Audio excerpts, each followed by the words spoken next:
வணக்கம் நண்பர்களே, இது விடிஎல் விளாக்ஸ். கதை கேட்கலாம் வாங்க. நாம இப்ப கேட்டுக்கிட்டு இருக்கிற கதை கர்ணனின் கதை. போன எபிசோட்ல திரௌபதி துரியோதனன் தண்ணிக்குள்ள விழுந்ததை பார்த்து கை கொட்டி சிரிக்கிறார். அவ சிரிக்கிறத பார்த்த உடனே கர்ணனுக்கும் துரியோதனனுக்கும் மிகவும் அவமானமாவும் கோபமாவும் இருந்தது. அதுக்கு பின்னால என்ன நடந்துச்சுன்னு இந்த எபிசோட்ல பார்க்கலாம். கர்ணன் அத்தியாயம் 9. திருதராஷ்டிரனால மகனோட புலம்பல காது கொடுத்து கேட்க முடியல. அவன் தர்ம நியாயம் அறிந்தவனா இருந்தாலும் மகன் வேதனைப்படுறானே அப்படின்னு தெரியும் போது அவனால பாசத்தை கட்டுப்படுத்திக்க முடியல. எந்த விதத்திலேயாவது மகனுக்கு உதவி செய்யணும் அப்படின்ற சிந்தனை தான் மேலோங்கி இருந்தது. பல்வேறு விதமா புத்திகள் சொன்ன போதும் மகன் பாண்டவர்களை எதிர்க்கிறதுலயே முழு முனைப்போட இருக்கிறான். போருக்கு உண்டான வெறியோட அலையிறான். அவங்கள அழிக்கிறதுக்காக தான் வாழ்க்கை அப்படின்னு நினைக்கிறான். பொறாமைப்படுறான் அப்படின்னு தெரிஞ்சு போக துரியோதனன் வேகத்தை தணிக்க விரும்புறான். போய் வேற ஏதாவது செய்ய வேண்டுமென்றால் செய் அப்படின்னு அலுப்போடு சொல்ல சகுனி இடைமறிக்கிறான். தர்மருக்கு சூதாடுறதுல சபலம் உண்டு. என்னை பல முறை சூதாட அழைத்திருக்கிறான். நானும் போயிருக்கிறேன். எனவே நான் அழைத்தால் அவன் வர வேண்டிய கட்டாயம் உண்டு. புதிதாய் ஒரு மண்டபம் கட்டி தர்மரை சூதாடலாம் என்று அழைத்து வா. அந்த மண்டபத்திற்குள் வந்தவுடன் நான் அவனை உரக்க கூவி சூதாடுவதற்கு அழைக்கிறேன். என்னால் சூதில் ஜெயிக்க முடியும். சூதில் ஜெயித்து தர்மரை அவமானப்படுத்துவோம் அப்படின்னு சகுனி சொல்ல துரியோதனன் மிகுந்த சந்தோஷம் அடைகிறான். தந்தையே இதுக்கு அனுமதி கேட்கிறான். விதுரர் வேகமா அதை மறுக்கிறாரு. இதனால குல நாசம் ஏற்படும், எதற்கு வீண் பழி அப்படின்னு சமாதானம் சொல்ல முற்படுறாரு. ஆனா திருதராஷ்டிரன் இதை தடுத்து நிறுத்தினால் துரியோதனன் இன்னும் மோசமான செயல்களில் இறங்குவான். அரக்கு மாளிகையை தந்திரமாக செய்து பாண்டவர்களை அழிக்க நினைத்தது போல இன்னும் பல்வேறு உபாயங்களை தேடுவான். சூது ஒன்னும் மோசமான விஷயம் இல்ல.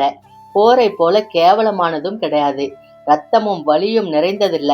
அளவுக்கு மீறினால் தானே போய் சமாதானம் செய்து வைக்கலாம் அப்படின்ற நம்பிக்கையோட விதுரர்கிட்ட சூதாட தர்மரை அழைத்து வா அப்படின்னு சொல்றான். நாரதர் ஒரு முறை என்னால் சத்திரிய குலம் அழியும் என்று சொல்லியிருக்கிறார்.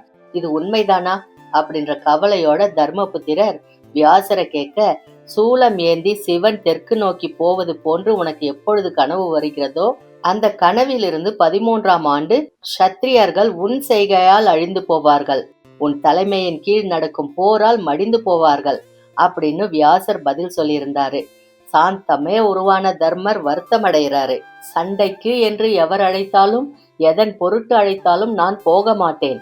எந்த வம்பு வந்தாலும் நான் அதிலிருந்து விலகி இருப்பேன். என் மனைவியை இழுத்து பேசினாலும் ஏன் கைப்பிடித்து இழுத்தாலும் நான் பதிலுக்கு கோபப்பட போவதில்லை. நான் கோபப்பட்டால் தானே கடும் விளைவுகள் ஏற்படும். நான் கோபப்படுவதை நிறுத்திவிட்டால் அப்படின்னு தர்மபுத்திரர் யோசிக்கிறாரு. விதி தன் வேலையை எப்படியாவது நடத்திக்கோ, எதை செய்தால் தவறாகிவிடும் அப்படின்னு தர்மபுத்திரர் பயந்தாரோ அதை செய்யாமல் இருக்கிறதே பெரிய தவறாயிருச்சு. அவருடைய மென்மையே அவருடைய சாத்வீகமே பாரத போரை வரவழைச்சிருச்சு.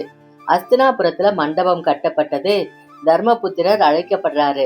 போக வேண்டாம் அப்படின்னு பல பேர் சொன்னாங்க. ஆனா தர்மபுத்திரரோ அழைத்தால் மறுப்பது கௌரவமாகாது.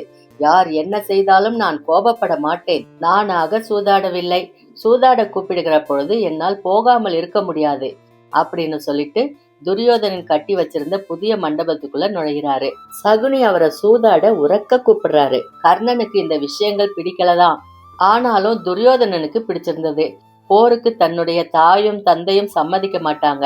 ஆச்சாரியாரும் தாத்தாவும் ஒத்துழைக்க மாட்டாங்க. அதனால பாண்டவரை அவமானப்படுத்துவது அப்படின்றது போரால் முடியாதப்போ சூதால் முடியும். சூதாடி தர்மரை ஜெயிக்க முடியும். போர் வந்தால் ஜெயிப்பதற்கு கர்ணன் இருக்கிறான். சூது என்றால் ஜெயிப்பதற்கு சகுனி இருக்கிறான்.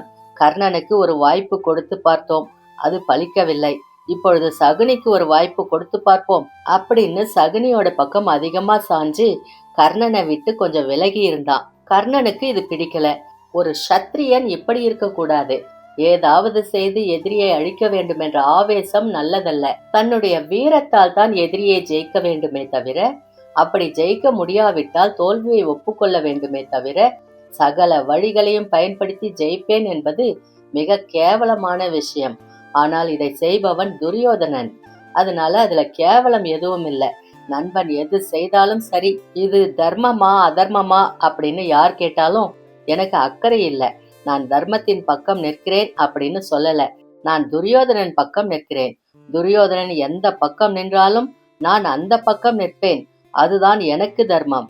ஆனால் தர்மத்தின் பக்கம் நிற்பதாக சொல்கின்ற, எல்லாம் தெரிந்த மாதிரி காட்டிக்கொள்கின்ற இந்த மடையன், வலிமையுள்ள 4 சகோதரர்களின் தமையன் தர்மன் எவ்வளவு முட்டாள்தனமாக சூதாடுவது சரி என்று உட்கார்கிறான்.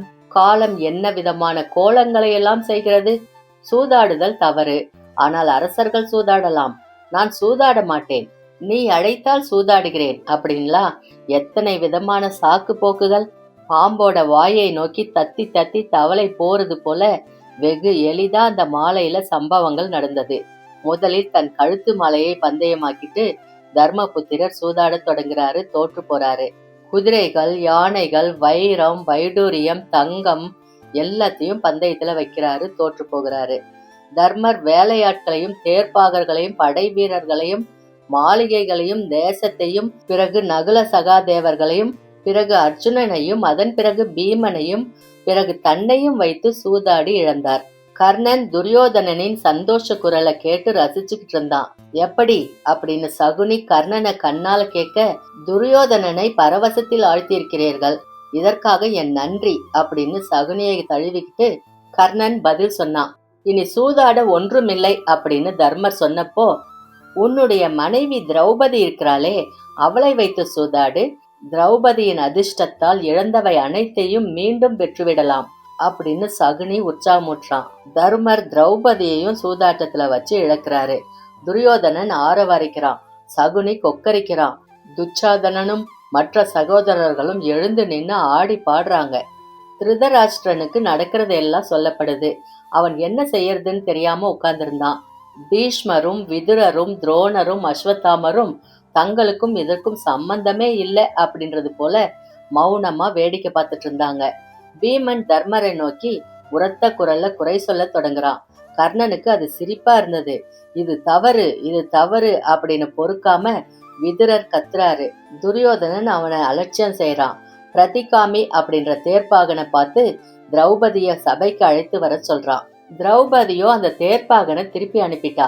மறுபடியும் அந்த தேர்ப்பாகனை துரியோதனன் வற்புறுத்த, அந்த தேர்ப்பாகன் திரௌபதியின் கேள்விக்கு என்ன பதில் சொல்வது என்று உரத்து பேச, தேர்ப்பாகனை புறந்தள்ளி விட்டு தன் தம்பி துச்சாதனனிடம் திரௌபதியை இங்கு இழுத்து வருமாறு துரியோதனன் சொல்றான். பிரதிகாமி என்ற தேர்ப்பாகன் அவனுடைய எல்லையை மீறல, ஆனால் துச்சாதனன் எல்லை மீறான். திரௌபதியை தன்னோட பலத்தால கவர்ந்து தலைமுடிய பிடிச்சு தர தரன்னு தெரு நடுவே இழுத்து வந்து சபையில கொண்டு வந்து தள்ளுறான். திரௌபதி தரையில அருந்த கொடி போல துவண்டு கிடக்கிறா. சபை ஐயோ அப்படின்னு அலறுது. கர்ணன் அங்கிருக்கிற உயர்ந்த மனிதர்கள் அத்தனை பேரையும் உத்து உத்து பார்த்துக்கிட்டு இருந்தான். அந்தணர்களும் சத்திரியர்களும் இருந்த அந்த சபையில ஒருத்தர் கூட எழுந்து நின்று இதை தடுப்பேன் அப்படின்னு வீராவேசம் செய்யல. விதுரர் மட்டும்தான் புலம்பிக்கிட்டு இருந்தாரு. அவருக்கும் இந்த அநியாயத்தை தடுக்க முடியல. என்னால் தடுக்க முடியும், போதும், வேண்டாம், விடு அப்படின்னு சொன்னா நிச்சயமா இந்த துரியோதனன் விட்டு விடுவான். இத்தோட நிறுத்திக்கொள் அப்படின்னு சகுனியை பார்த்து முறைத்தா சகுனி வேறு பக்கம் போயிடுவான். துச்சாதனனை இழுத்து மாளிகையை விட்டு வெளியே தள்ள முடியும்.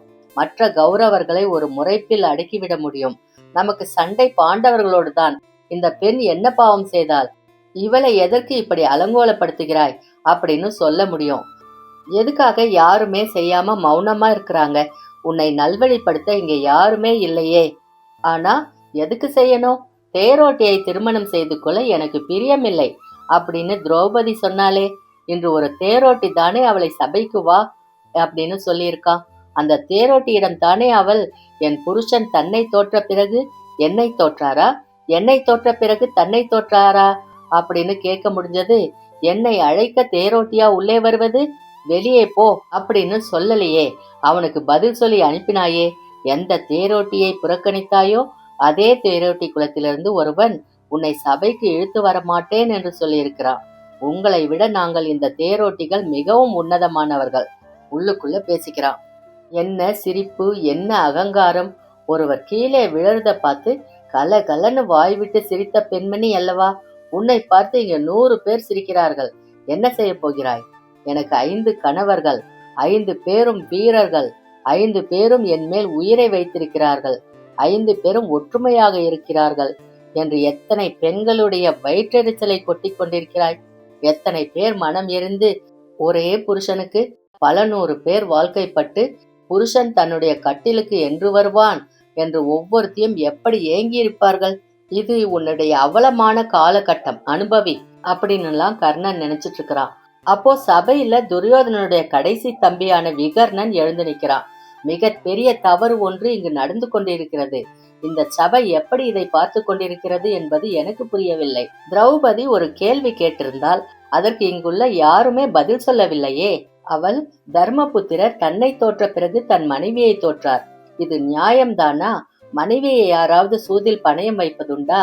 நல்ல குலத்தில் பிறந்தவர்கள் இதை செய்வார்களா என்று கேட்கிறாள். இந்த கேள்விக்கு இங்கு யாரும் பதில் சொல்லவில்லை. ஏதோ ஒப்புக்கு கணவனின் பாதி மனைவி என்றால் அவன் தன்னை சூதில் வைத்த பிறகும் தன்னை இழந்த பிறகும் தன் மனைவியை வைத்து சூதாடலாம் என்று பீஷ்மர் சொல்கிறார். அபத்தமாக இருக்கிறது, அநியாயமாக இருக்கிறது, எந்த தர்மத்திற்கும் கட்டுப்படாததாக இருக்கிறது. இது ஒரு குலம் முழுவதையும் நாசமாக்கும். இது மிகப்பெரிய தவறு. அவள் 5வருக்குரியவள். அப்பொழுது 5 பேர் அல்லவா சூதாடி தோற்றிருக்க வேண்டும். தர்மபுத்திரருக்கு மட்டும் அவள் மனைவியா? அவருக்கு மட்டும் அவள் பாதியா? அப்படி இல்லையே. மற்ற 4 பேரும் சம்மதித்தால் அன்றி எப்படி அவளை வைத்து சூதாட முடியும்? துரியோதனன் செய்வது மிகப்பெரிய தவறு அப்படின்னு கர்ஜிக்கிறான். கர்ணனுக்கு அசாத்திய கோபம் வந்தது. துரியோதனனை எதிர்க்க அவன் தம்பியே ஒருவன் கிளம்பி விட்டான் அப்படின்னு கடும் ஆத்திரத்தை ஏற்படுத்தது. விகர்ணா, முட்டாள்தனமாக பேசாதே. அரளிக்கட்டை நெருப்பை உண்டாக்கி அந்த நெருப்பிலே காய்ந்து போவதைப் போல உன் தமையனுக்கு எதிராக நெருப்பு போன்ற வார்த்தைகளை பேசி அதில் அழிந்து போகாதே. இந்த சபை ஏன் மௌனமாக இருக்கிறது என்று உனக்கு புரியவில்லையா? இங்கு நடந்தது நியாயம் என்று தெரிந்ததனால்தான் சபை மௌனமாக இருக்கிறது. சூதாட அழைக்க எவருக்கும் உரிமை உண்டு. தர்மர் பல முறை பல பேரை சூதாட அழைத்திருக்கிறார். சூதாட அழைப்பது என்பது இன்று நிகழ்ந்த விஷயமில்லை. இங்கு வந்ததும் சகுனி சூதாட அழைத்தார். தர்மர் சுயபுத்தியுள்ளவர். ஆனாலும் அவர் சூதாட சம்மதித்தார். இந்த சூதாட்டம் ஏமாற்றி நடைபெறவில்லை. நேரடியாய் தெளிவாய் சகுனி ஜெயித்திருக்கிறார். எனவேதான் இந்த சபை மௌனமாக இருக்கிறது. கர்ணன் பேசிக் கொண்டிருக்கும் போதே துரியோதனன் எழுந்தான். நல்லது, இதில் ஒரு கேள்வி மிக சிறப்பாக இருக்கிறது. 5 பேருக்கு மனைவி ஆக 5 பேரும் சூதில் தோற்றால்தான் அவர் வேறொருவருக்கு மனைவியாக முடியும். ஆனால் சூது வைத்தவரோ தர்மபுத்திரர். ஆக இந்த மற்ற 4வரும் தர்மர் எங்களுக்கு தலைவர் அல்ல, அவர் எங்களுக்கு அதிகாரி அல்ல, தர்மர் எங்களுக்கு தமையன் அல்ல, அவர் சொல்படி நாங்கள் கேட்க வேண்டியதில்லை, எங்கள் சொத்து எங்கள் வசம், அவர் சொத்து அவர் வசம் என்று சொல்வீர்கள் என்றால் நான் இப்பொழுதே திரௌபதியை விட்டு விடுகிறேன். மிக மரியாதையாக அவளை வீட்டிற்கு அனுப்பிவிடுகிறேன் அப்படின்னு சொன்னான். அர்ஜுனனும் பீமனும் நகுல சகாதேவரும் எழுந்து நின்று, தர்மரே எங்கள் தலைவர், அவரே எங்களுக்கு எல்லாம் அதிகாரி, எங்கள் சொத்தெல்லாம் அவருடைய சொத்து அப்படின்னு சொல்லி உட்கார்றாங்க. துரியோதனன் வாய் விட்டு சிரிக்கிறான். கர்ணனுக்கும் சிரிப்பு வருது. ஆஹா, இந்த 5வருமே ஒப்புக்கொண்டு விட்டார்கள்.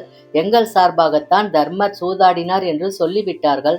திரௌபதி அடிமை என்று தெல்ல தெளிவாக தெரிந்துவிட்டது. அடிமைகளுக்கு மேல் துணி இல்லை. எனவே அடிமைகள் மேலே போர்த்தி கொண்டிருக்கிற துணிகளை கீழே வீசி எறியலாம் அப்படின்னு கர்ணன் உரக்க சொல்றான். பஞ்ச பாண்டவர்கள் தங்கள் மேலாடைகளை உருவி கீழே எறிஞ்சாங்க. திரௌபதியை நோக்கி கர்ணன் வாய் விட்டு சிரிக்கிறான். கர்ணன் திரௌபதியை அடிமைன்னு சொல்லல, மேலாடையை அவிழ்த்து போடுன்னு சொல்லல, வெறுமே சிரிச்சுக்கிட்டு இருந்தான். துச்சாதனனும் தொடை தட்டி ஆர்ப்பரிக்க, துச்சாதனா, திரௌபதி பயப்படுகிறாள், அவளுடைய துணியையும் எடுத்து போடு அப்படின்னு கர்ணன் சொல்ல, துச்சாதனன் திரௌபதி பக்கத்துல நெருங்குறான். அவளுடைய மேலாடைய உருவுறான். திரௌபதி கதற பாண்டவர்கள் தலை குனிஞ்சு நின்னாங்க. திரௌபதி கை கூப்பி தன்னுடைய வலிமையான கணவர்களை எல்லாம் புறக்கணித்து விட்டு, தெய்வமே அப்படின்னு கிருஷ்ணனை நோக்கி கதறா. அவள் புடவை வளர்ந்தது. துச்சாதனன் கை சோர்ந்து கீழே விழுந்தான். மாயமாய் நடந்த இந்த விஷயத்த பார்த்து எல்லாரும் திகைச்சு போறாங்க. கர்ணன் துரியோதனனையே பார்த்துக்கிட்டு இருந்தான். துரியோதனன் என்ன செய்யறதுன்னு தெரியாம திருதராஷ்டிரனை பாக்குறான். அப்போ திருதராஷ்டிரன், போதும் இந்த விளையாட்டு, இது ஒரு உச்சகட்டத்திற்கு வந்து விட்டது. திரௌபதியை உங்களால் எதுவும் செய்ய முடியவில்லை. அவள் மானபங்கப்படுத்த முடியாத தெய்வ பெண்ணாக விளங்குகிறாள். இத்தோடு இந்த ஆட்டத்தை நிறுத்தி கொள்ளுங்கள் அப்படின்னு அவன்கிட்ட சொல்லிட்டு திரௌபதி கிட்ட, திரௌபதி, உனக்கு என்ன வரம் வேண்டும் கேள் அப்படின்னு திருதராஷ்டிரன் கேட்க, தர்மரை விடுவிக்கணும், மற்ற 4வரையும் விடுதலை செய்ய வேண்டும், இது போதும் அப்படின்னு சொல்லி திரௌபதி சொல்றாங்க. தன்னுடைய கணவர்களுக்கு விடுதலை வாங்கி கொடுக்கிறா. துரியோதனன் அவங்க தோற்ற எல்லா சொத்துக்களையும் அவங்க கிட்டயே கொடுக்கறான். அவங்க தங்களோட தேசம் நோக்கி தலை குனிஞ்சு போய்கிட்டு இருந்தாங்க. துரியோதனன் ஆத்திரத்துல புலம்புறான்.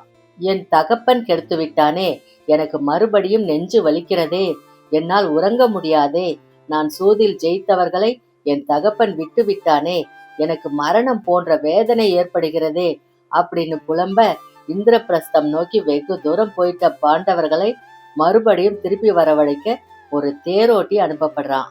அந்த தேரோட்டியோட அழைப்பின் பேர்ல பஞ்ச பாண்டவர்கள் மறுபடியும் அஸ்தினாபுரத்துக்கு திரும்புறாங்க. அவங்க வந்ததும் சகுனி சொல்றான், ஒரே ஒரு பந்தயம், ஒரே ஒரு முறை நடக்கின்ற பந்தயம். இந்த பந்தயத்துல நாங்கள் தோற்றால் 12 வருஷம் வனவாசம் மேற்கொள்வோம். 13ஆம் வருடம் சுற்றத்தார் எவராலும் அறியப்படாம மறைந்திருந்து வாழ்வோம். நீங்கள் தோற்றால் நீங்கள் அவ்விதமே 12 வருடம் தோளாடை உடுத்தி வனவாசம் மேற்கொள்ள வேண்டும். 13ஆம் வருடம் அஞ்ஞாதவாசம், அதாவது நாங்கள் அறியா வண்ணம் எங்கேயாவது மறைந்திருந்து வாழ வேண்டும். அப்படி கண்டுபிடித்து விட்டால் நீங்கள் மறுபடியும் 12 வருஷம் வனவாசம் மேற்கொள்ள வேண்டும், சரியா அப்படின்னு கேட்க தர்மபுத்திரரும் சரி அப்படின்னு சொல்றாரு. எவர் எதற்கு அழைத்தாலும் மறுப்பதில்லை என்ற சங்கல்பத்தின் பேரில் தர்மபுத்திரர் சூதாட அமர்ந்தார். பாச்சிகை உருண்டது. தர்மர் மறுபடியும் தோற்றார். துரியோதனன் வாய் விட்டு சிரிக்கிறான். கௌரவர்கள் குதிக்கிறாங்க. சகுனியின் சிரிப்பு தனியா கேக்குது. கர்ணன் எல்லாரையும் வேடிக்கை பார்த்துட்டு நின்னுட்டு இருந்தான். சத்திரியர்களுடைய குலநாசம் நிச்சயிக்கப்பட்டு விட்டது என்று தெரிந்து புன்னகை செய்தான். அந்த புன்னகை துரியோதனனின் வெற்றிக்காக கர்ணன் முகத்தில் தோன்றிய புன்னகையாய் சகலருக்கும் தோன்றியது. திடீர்னு எல்லாமே முடிஞ்சு போனது போல தோணுது. ஒரு வெறுமை ஏற்பட்டது. பாண்டவர்கள் வனவாசம் போனதும் அஸ்தினாபுரத்தில் ஒரு பேரமைதி ஏற்படுது. மக்கள் ஒருத்தர் கூட ஒருத்தர் பேச மறுத்தாங்க. எந்த விவாதத்திலும் ஈடுபடாம கலகலப்பை ஒதுக்கி வச்சுட்டு மௌனமா இருந்தாங்க. எந்த பக்கம் நியாயம் இருக்கிறது அப்படின்னு மக்கள் புரிஞ்சுக்கிட்டாலும், எந்த பக்கம் சேர்றது என்பது பற்றி தெளிவாக இருந்தாலும் அதை வெளியே சொல்ல பயந்தாங்க. எந்த அபிப்பிராயமும் இல்லாதவங்க போல மௌனமா வாழ்ந்தாங்க. அரண்மனையில் இருக்கிற வேலைக்காரர்களும் படை வீரர்களும் துரியோதனன் வீட்டு பெண்களும் அதிகம் பேசாம மௌனமா இருந்தாங்க. பேசினா பாண்டவர்களை பற்றியும் கௌரவர்களை பற்றியும் விவாதம் நடத்த வேண்டும் அப்படின்றதால நலன் விசாரிப்பை கூட கேட்காம இருந்தாங்க. விளையாட்டுகளில் ஈடுபடாம தனித்து உட்கார்ந்திருந்தாங்க. துரியோதனன் இந்த நிலைமையை மாற்ற விரும்புறான். மக்களையும் அரண்மனை சேவகர்களையும் தன் வீட்டு பெண்களையும் உற்சாகப்படுத்த நினைக்கிறான். அவங்களோட வேற எங்கேயாவது குடிபெயர்ந்து கொஞ்ச காலம் வாழ வேண்டும் அப்படின்னு ஆசைப்படுறான். அப்போ அவங்களுக்குள்ள உற்சாகம் வரும். புதிய இடங்களை பார்க்கும்போது மக்கள் சந்தோஷம் அடைவாங்க அப்படின்னு நினைச்சான். கானகத்துல வேதங்களை ஓதிக்கிட்டோம், ஒருத்தருக்கு ஒருத்தர் பேசி சிரிச்சுக்கிட்டோம், கேலி செஞ்சுக்கிட்டோம் உற்சாகமா வாழ்ந்த பாண்டவர்கள் வழியில் சந்திச்ச அந்தணர்களை வணங்கி அவங்க கூட பேசி தாங்கள் நலமா இருக்கிறதா அஸ்தினாபுரத்துக்கு செய்தி அனுப்புனாங்க. பாண்டவர்கள் உற்சாகமா இருக்கிறத கேட்டு திருதராஷ்டிரன் மனம் வருந்தினான். பீமன் ஆஞ்சநேயருடைய அருளை பெற்றிருக்கிறான், குபேரனுடைய நட்பை பெற்றிருக்கிறான். இந்திரலோகம்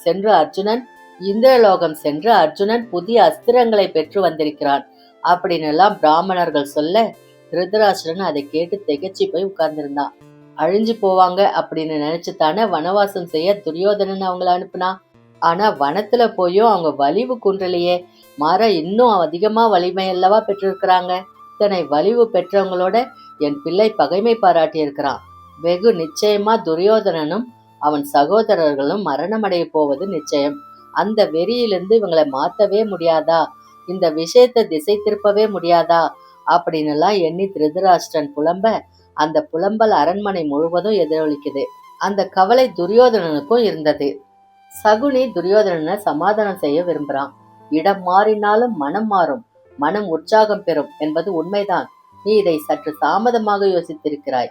பாண்டவர்கள் அந்த இடமாற்றத்தை நன்றாக அனுபவித்து சந்தோஷமாக வாழ்கிறார்கள். இதற்காக திருதராஷ்டிரர் புலம்புகிறார். பாண்டவர்களுடைய சந்தோஷத்தை குறைக்க ஒரு யோசனை சொல்கிறேன் கேள். துவைத வனத்தில் வாழும் பாண்டவர்களை நோக்கி நாம் போவோம். அங்கு நாம் மட்டும் செல்லாமல் நம் வீட்டு பெண்களையும் அழைத்து கொண்டு போவோம். அவர்களை நன்றாக உடுத்தி கொண்டு வரும்படி சொல்வோம்.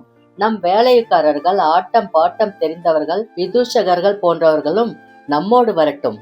பாண்டவர்கள் இருக்கும் இடத்திற்கு போய் அவர்களுக்கு அருகே நின்று நாம் சுகமாக வாழ்வதை அவர்களுக்கு தெரிவிப்போம். நம்முடைய அறுசுவை உணவுகளிலிருந்து வரும் வாசனையை அவர்கள் முகர்ந்து பார்க்கட்டும். சகுனியோட பேச்ச கேட்டதுமே துரியோதனன் சந்தோஷமாகறான். மிக வேகமா தன் வீட்டு பெண்களுக்கும் வேலையாட்களுக்கும் அரண்மனையில் வசிக்கும் கலைஞர்களுக்கும் உத்தரவு பிறப்பிக்கப்பட்டது.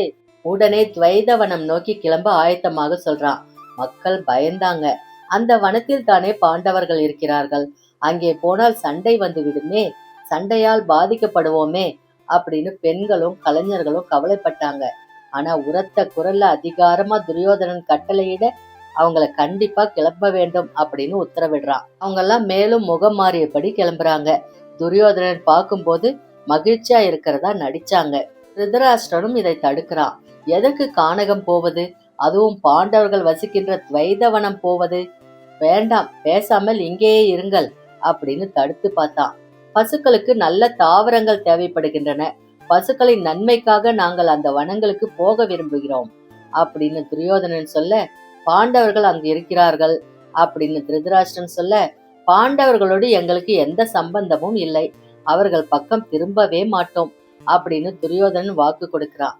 கர்ணனால இந்த கூத்த பொறுத்துக்கவே முடியல. பிறகு அங்கே போவதில் அர்த்தம் என்ன? வெறுமே போய் உடுத்தி கொண்டு நடப்பதற்கா? இதை பார்த்துவிட்டு பாண்டவர்கள் பொறாமைப்படுவார்கள் என்று நினைக்கிறாயா? யுத்தத்திற்கு என்றால் அது சரியாக இருக்கும். போரே இல்லாத ஒரு வேலைக்கு நாம் இத்தனை ஏற்பாடுகள் செய்து போவானேன் அப்படின்னு கர்ணன் சொல்ல, அவன் பேச்சை யாருமே கேட்கல. குடி படைகளோட துவைதவனத்துக்குள்ள துரியோதனன் புகுந்தான். அது வரைக்கும் இந்த பகுதியில பார்த்தோம். அதுக்கப்புறம் என்ன நடந்துச்சுன்னு அடுத்த பகுதியில பார்க்கலாம். அது வரைக்கும் உங்களிடமிருந்து நன்றி கூறி விடைபெறுவது VDL Vlogs. நன்றி, வணக்கம்.